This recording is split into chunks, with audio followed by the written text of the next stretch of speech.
Oke, assalamualaikum warahmatullahi wabarakatuh. Di sini sebelumnya saya akan memperkenalkan diri terlebih dahulu. Perkenalkan, nama saya Setiawati Najarwati dari Prodi Sistem Informasi kelas 2A.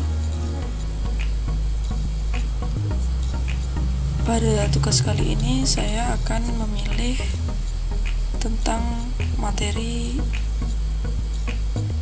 etika dan keamanan sistem informasi. Oke, langsung saja, ini slide yang pertama dan langsung saja kita masuk ke dalam materi.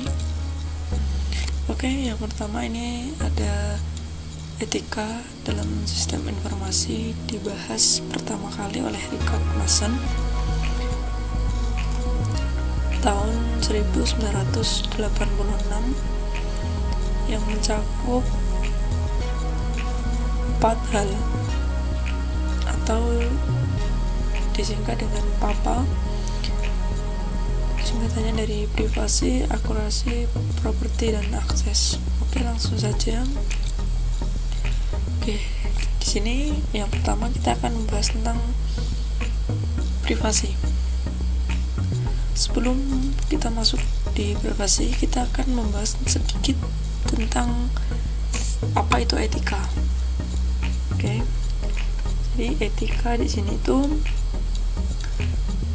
etika itu berasal dari Yunani kuno. Etikos berarti itu timbul dari kebiasaan. Ini adalah cabang utama filsafat yang mempelajari nilai atau kualitas yang menjadi studi mengenai standar dan penilaian moral. Etika ini mencakup analisis dan penerapan konsep seperti benar, salah, baik, buruk, dan tanggung jawab. Etika dimulai bila manusia merefleksikan unsur-unsur etis dalam berpendapat spontan. Kebutuhan refleksi itu akan dirasakan karena pendapat etis kita tidak jarang berbeda dengan pendapat orang lain. Nah, untuk itu jadi diperlukan etika untuk mencari tahu apa yang seharusnya dilakukan oleh manusia. Nah, secara metodologis sendiri, tidak setiap hal menilai perbuatan dapat dikatakan sebagai etika. Etika memerlukan sikap kritis, metodis, dan sistematis dalam melakukan refleksi.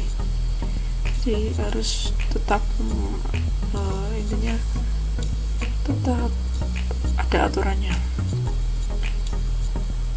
Oke, langsung saja kita masuk ya. Pertama itu ada privasi. Privasi di sini artinya menyangkut hak individu untuk mempertahankan informasi pribadi dari pengaksesan oleh orang lain yang memang tidak diberi izin untuk melakukannya. Nah, jadi privasi itu adalah haknya pribadi, jadi orang lain itu tidak perlu tahu dan tidak boleh ingin tahu. Artinya privasi itu dipendam secara sendiri untuk kehidupannya sendiri. Ini kasusnya manajer pemasar mengamati email bawahannya. Nah, ini. Oke, kemudian yang kedua langsung saja akurasi. Nah, akurasi terhadap informasi merupakan faktor yang harus dipenuhi oleh sebuah sistem informasi. Nah, jadi akurasi ini harus ada di dalam sebuah informasi. Ketidakakurasian informasi dapat menimbulkan hal yang mengganggu, merugikan, dan bahkan membahayakan. Mengingat data dalam sistem informasi itu kan menjadi bahan dalam pengambilan keputusan, keakurasiannya benar-benar harus diperhatikan. Itu langsung saja. Pelindungan terhadap hak properti yang sedang digalakkan saat ini yaitu dikenal dengan HAKI. HAKI itu singkatan dari hak atas kekayaan intelektual. HAKI ini bisa diatur melalui hak cipta, paten, dan rahasia perdagangan. Oke, itu saja. Nah, oke, kita akan bahas apa itu hak cipta. Di sini hak cipta adalah hak yang dijamin oleh kekuatan hukum yang melarang penduplikasian kekayaan intelektual tanpa seizin pemegangnya. Jadi hak cipta itulah hak seorang pencipta. Jadi hak cipta ini hanya dimiliki oleh orang-orang yang menciptakan sesuatu hal, dan itu tidak boleh diduplikasi ataupun di copy paste secara ilegal, harus dengan seizin penciptanya itu. Kemudian hak seperti ini mudah didapatkan, ini kan udah ada ini hak seperti ini magangnya selama masa hidup penciptanya plus 70 tahun. Jadi hak ini didapatkan manusia atau orang yang menciptakan itu selama 70 tahun.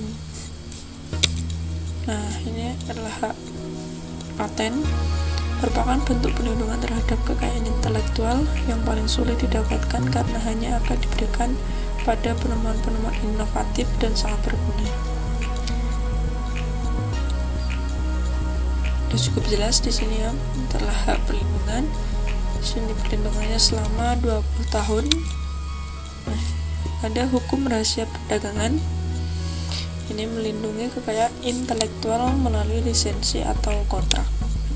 Kalau ada kontrak itu namanya, itu kan pasti ada perjanjian kontraknya berapa tahun atau berapa bulan gitu kan ada. Oke, langsung saja. Nah, ini adalah masalah-masalah yang belum terpecahkan ya. Ini pertama pada level bagaimana, apa yang harus membedakan ini. Oke, langsung saja ya. Nah, fokus dari masalah akses adalah pada penyediaan akses untuk semua kalangan. Nah, di sini teknologi informasi itu diharapkan tidak menjadi halangan dalam melakukan pengaksesan terhadap informasi bagi kelompok orang tertentu, tetapi justru mendukung pengaksesan untuk semua pihak. Jadi, akses ini dimaksudkan itu untuk berbagi informasi untuk semua kalangan atau semua organisasi. Jadi tadi ada perlindungannya, tapi juga tetap ada akses untuk publik, untuk bisa diakses oleh kelompok. Oke, langsung saja. Di sini ada keamanan informasi. Nah, di sini keamanan itu merupakan faktor penting yang perlu diperhatikan dalam pengoperasian sistem informasi. Karena sebuah sistem informasi itu harus ada yang namanya security atau keamanan, pengamanan. Karena sistem informasi itu pada zaman sekarang itu banyak dimanfaatkan untuk hal-hal yang kejahatan. Nah, makanya dari itu diperlukan sebuah sistem keamanan informasi. Meskipun informasi itu sendiri disampaikan oleh khalayak di publik, namun tetap harus ada keamanannya agar tidak terjadi hal yang tidak diinginkan. Nah, di sini sudah tulis bahwa tujuannya adalah untuk mencegah ancaman terhadap sistem serta untuk mendeteksi dan membetulkan akibat segala kerusakan sistem. Jadi kalau ada kerusakan di sistemnya itu, keamanan informasi itu bisa lebih terkontrol, terminimalis. Ini seperti itu. Oke, langsung saja. Yang selanjutnya ada ancaman terhadap sistem informasi itu dibagi menjadi dua. Ya, di sini ada ancaman secara aktif dan juga secara pasif, gitu ya. Jadi ada dua itu tadi. Nah, ini ada ancaman aktif dan ancaman pasif.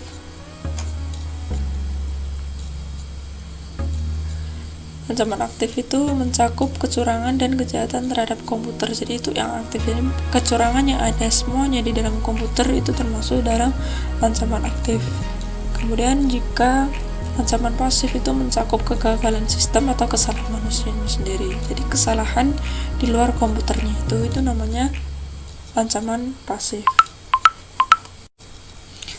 Oke, selanjutnya Setelah tadi mengenal ancaman aktif dan pasif, kita akan lanjut.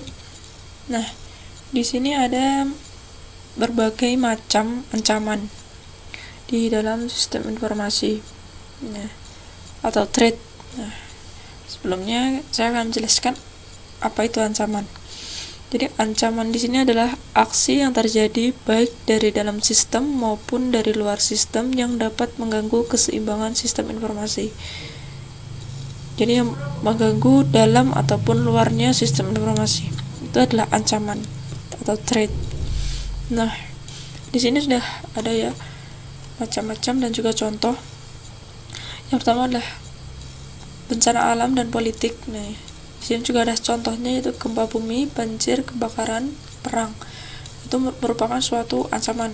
Contohnya saja saat ada banjir atau kebakaran atau gempa bumi di suatu wilayah, di situ pasti suatu keamanan itu akan terancam. Artinya informasi yang akan didapatkan di wilayah itu akan minim. Mungkin karena akses dari internetnya atau sinyalnya atau towernya. Nah, di situ kan bisa mengakibatkan seperti itu. Kemudian ada kesalahan manusia. Nah, di sini contohnya kesalahan pemasukan data, kesalahan penghapusan data, kesalahan operator. Nah, kalau ini kan kesalahan yang dalam arti kata itu kesalahan dari pihak manusia, bukan dari alamnya. Kalau tadi kan dari pihak dari alam, kalau ini kesalahan real dari kesalahan manusianya sendiri. Kemudian yang kesannya kegagalan perangkat lunak dan perangkat keras. Nah, ini kayak gangguan listrik, kegagalan perangkat lunak. Nah, kadang kan kalau listrik bermasalah atau mati lampu, itu kan juga akan menghambat sebagai ancaman sistem informasi, itu akan terhambat. Kemudian kecurangan dan kejahatan komputer. Nah, di sini contohnya penyelewengan aktivitas penyalahgunaan kartu kredit, sabotase. Ini biasanya yang sering terjadi itu sabotase. Jadi banyak kasus-kasus yang kasus kejahatan itu sabotase, kayak pembobolan bank atau sejenisnya itu. Kemudian terakhir program yang jahat ya, atau usil, itu virus, bom, time bomb ya. Jadi itu yang sering, terutama virus ini yang sering umum, bisa menyerang komputer, menyerang Android atau menyerang yang lainnya. Oke, selanjutnya. Nah, di sini ada metode yang umum digunakan oleh orang dalam melakukan penetrasi. Nah, di sini ada pemanipulasian, penggantian program, penggantian berkas, pencurian data, sabotase, dan penyalahgunaan ini. Ini adalah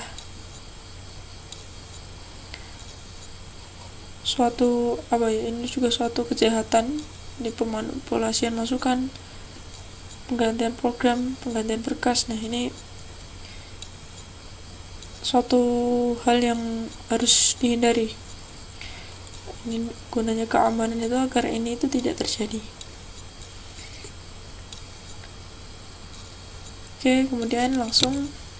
Nah, di sini ada berbagai teknik ya. Teknik-teknik yang digunakan untuk melakukan serangan terhadap keamanan informasi. Yang pertama ada denial of service. Nah, teknik ini dilaksanakan dengan cara membuat permintaan yang sangat banyak terhadap suatu situs sehingga sistem menjadi macet dan kemudian mencari kelemahan pada sistem si pelaku, melakukan serangan terhadap sistemnya itu. Jadi di sini membuat permintaan sebanyak-banyaknya terhadap suatu situs itu agar tahu kelemahannya. Nah, kemudian yang kedua ada sniffer. Teknik ini diimplementasikan dengan membuat program yang dapat melacak paket data seseorang ketika paket tersebut melintas internet melangkap password atau saat kita memasukkan password atau username itu biasanya dengan cara sniffer ini itu bisa terlacak, bisa tahu gitu saat lewat internet itu dia bisa tahu. Kemudian yang ketiga, spoofing, melakukan pemalsuan alamat email atau web dengan tujuan untuk menjebak pemakai agar memasukkan informasi yang penting seperti password atau nomor kredit. Dan ini pemalsuan alamat email. Jadi seseorang itu bisa menipu seseorang itu dengan dia itu membuat email palsu atau web palsu, sehingga orang itu memasukkan data-data penting seperti password atau PIN atau nomor apa seperti itu.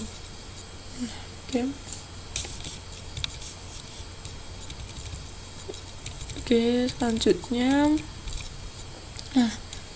ini ada penggunaan kode yang jahat ya, ada virus, cacing, worm, pop waktu ini. Oke, langsung pengendalian sistem informasi. Pengendalian sistem informasi itu apa? Itu suatu jenis kegiatan yang dilakukan oleh manajer sistem informasi untuk meyakinkan bahwa pengendalian di dalam sistem masih tetap dilakukan secara efektif untuk mencegah segala macam teknis terhadap sistem informasi. Jadi pengendalian itu adalah suatu hal yang dilakukan untuk mencegah adanya terjadi kejahatan. Jadi dikendalikan situasi yang ada di sistem informasinya itu agar tidak terjadi gangguan-gangguan teknis itu, agar aman. Oke. Sini ada beberapa ya kontrol, ada 9 kontrol. Di sini akan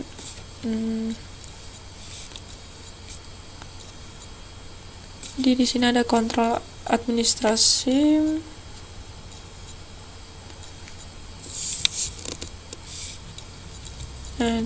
Di sini ada langsung saja kontrol administrasi itu di sini kan ada banyak. Salah satunya mempublikasikan kebijakan kontrol untuk membuat pengendalian. Jadi mempublikkan suatu kebijakan itu untuk mengontrol semua pengendalian yang ada di organisasi itu. Kontrol terhadap pengembangan ini melibatkan auditor sistemnya. Jadi ini auditor sistemnya itu juga masuk agar bisa mengendalikan pemakai sistem gitu kan, termasuk dalam hal otorisasi pemakai sistem. Kontrol operasi ini tujuan itu agar beroperasi sesuai dengan yang diharapkan, agar operasi itu on time dan sesuai dengan real, dengan apa yang kita bayangkan, dengan ekspektasi kita. Ini perlindungan fisik terhadap pusat data ini ya, faktor lingkungan yang menyangkut suhu, kelembaban udara, banjir gitu. Jadi harus ditanggulangi. Ini kontrol perangkat keras kan, udah jelas kalau itu kan. Ini ada kontrol aplikasi yang terakhir ini ya.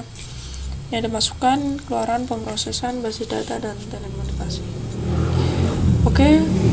Saya rasa hanya itu yang dapat saya sampaikan. Apabila ada banyak kata yang salah atau ada yang keliru dalam penjelasan saya mohon maaf. Saya Sakti Ranjarwati. Saya akhiri, wabillahi taufiq wal hidayah. Wassalamualaikum warahmatullahi wabarakatuh.